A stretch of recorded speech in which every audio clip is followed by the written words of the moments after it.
kasus tuberkulosis atau TBC meningkat drastis di tanah air.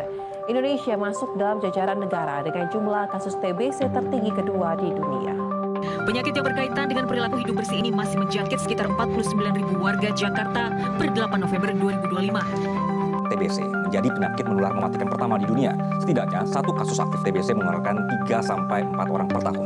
Sebanyak 274 RW di Jakarta berstatus siaga tuberkulosis.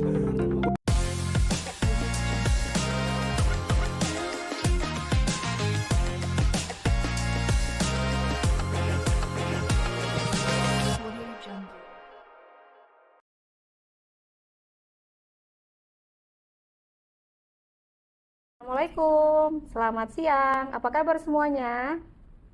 Hari ini Puskesmas Kebayoran Baru ada podcast nih tentang penyakit TBC. Bersama saya Anita dan sebelah kiri saya dengan Dr. Nuni. Hai dok, apa kabar? Alhamdulillah sehat Kak. Alhamdulillah. Dr. Nuni ini dokter Poli TB Puskesmas Kebayoran Baru. Hari ini kita akan podcast dengan tema kenali, cegah, dan sembuh dari TBC. Langsung saja ya dok ya. Di dunia untuk penyakit TBC, Indonesia menempati peringkat kedua terbesar kasus TBC. Betul ya dok ya? Ya. Kita mau tahu nih, apa sih TBC dokter? TBC itu tuberkulosis ya. Dia adalah infeksi yang disebabkan oleh kuman Mycobacterium tuberculosa. Dia biasanya tuh menyerang paru. Tapi dia bisa ke semua organ lain. Yang tidak bisa diserang hanya kuku dan rambut. Gitu. Dan dia bisa menyerang semua usia nih Kak, mulai dari anak-anak sampai ke lansia. Iya. Kalau TBC sama juga penyakit flek nggak sih dok? Nah itu orang seringnya bilang flek paru, paru-paru basah gitu. Kadang awam bilangnya gitu. Sebenarnya itu sama sih Kak, TBC sama juga. Ya, gitu ya. Oke, kalau untuk gejala-gejalanya apa sih dok? Gejala itu yang paling sering kalau pada dewasa batuk. Biasanya batuknya itu lebih dari 2 minggu. Kemudian ada berat badan yang turun, demam hilang timbul, nafsu makan turun gitu. Kemudian juga kadang ada benjolan di leher. Kalau pada anak-anak biasanya lebih sering itu bukan batuk tapi berat badannya yang susah naik. Drastis gitu ya dok ya berat badannya ya. Stagnan gitu nggak naik Kak. Kalau di posyandu kok naiknya susah. Oke. Itu mengarah ke TBC itu gejala-gejala tersebut semuanya ada apa salah satu gejala itu bisa timbul langsung mengarah ke TBC? Boleh, nggak harus semuanya ada. Misalnya kayak dewasa batuk lebih dari 2 minggu tanpa disertai demam, misalnya itu bisa. Dan itu harus ada pemeriksaan dahak juga ya dok ya? Betul, diketahuinya dari pemeriksaan dahak. Oke. Nah untuk cara penularannya bagaimana dokter? Penularannya itu TBC itu melalui udara dari droplet. Jadi biasanya orang yang sakit TBC itu biasanya batuk, bersin atau berbicara aja, dia bisa percikan ludahnya itu mengandung droplet kuman TBC, terhirup sama kita. Apalagi kalau kita imunnya lagi jelek, itu bisa masuk kumannya. Gitu. Jadi bisa kita masuk kumannya ya kita tertular jadi sakit TBC.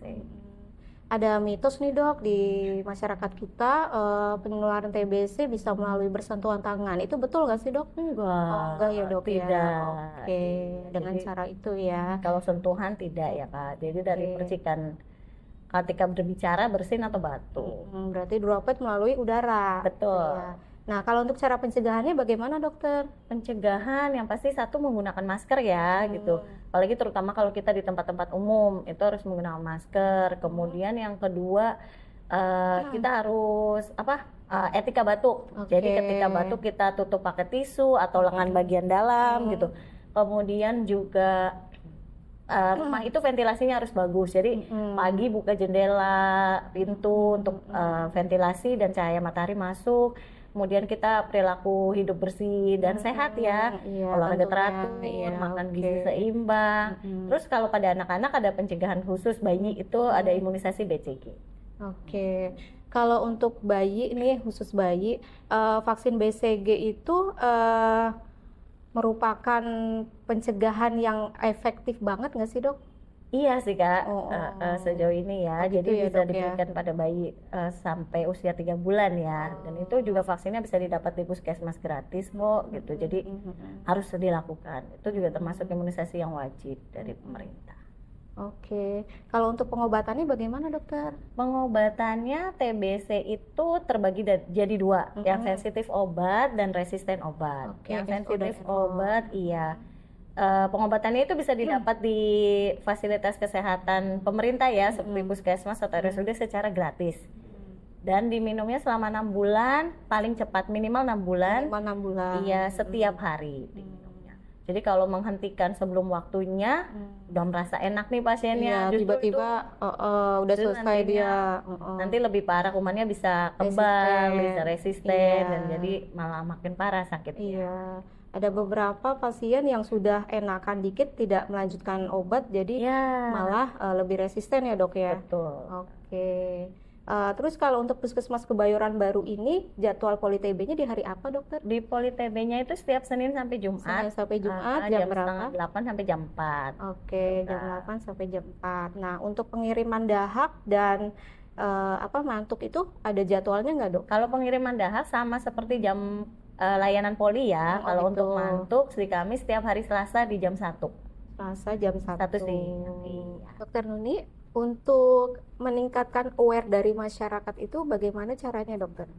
Jadi ada tuh Kak di masyarakat itu setiap kelurahan ada yang namanya Kampung Siaga TB. Oke. Jadi itu tuh pemberdayaan masyarakat untuk awareness mereka terhadap TB.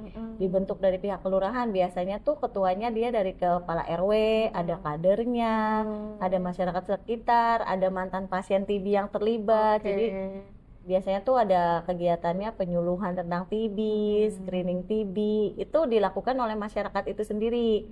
Nah, ketika ada yang terduga TB, biasanya kader akan membawa dahaknya, bukan lagi pasiennya. Kadang kan pasiennya susah diajak ke puskesmas gitu. Dahaknya dibawa ke Jadi puskesmas. dahaknya sudah diambil oleh kader, Oke. nanti kader yang membawa dahaknya. Kampung Siaga TB. Jadi memang awareness masyarakat sendiri terhadap Oke. RW-nya terhadap TB gitu. Berarti semuanya sudah seperti terstrukturisasi ya dok ya, Iya. dari organisasinya, ketuanya, semuanya udah ada ya dok ya, Sudah. sampai laporannya sudah lengkap ya dok ya. Iya, laporannya nanti dibawa ke puskesmas dan kelurahan. Oke. Nah, itu satu kelurahan ya dok ya?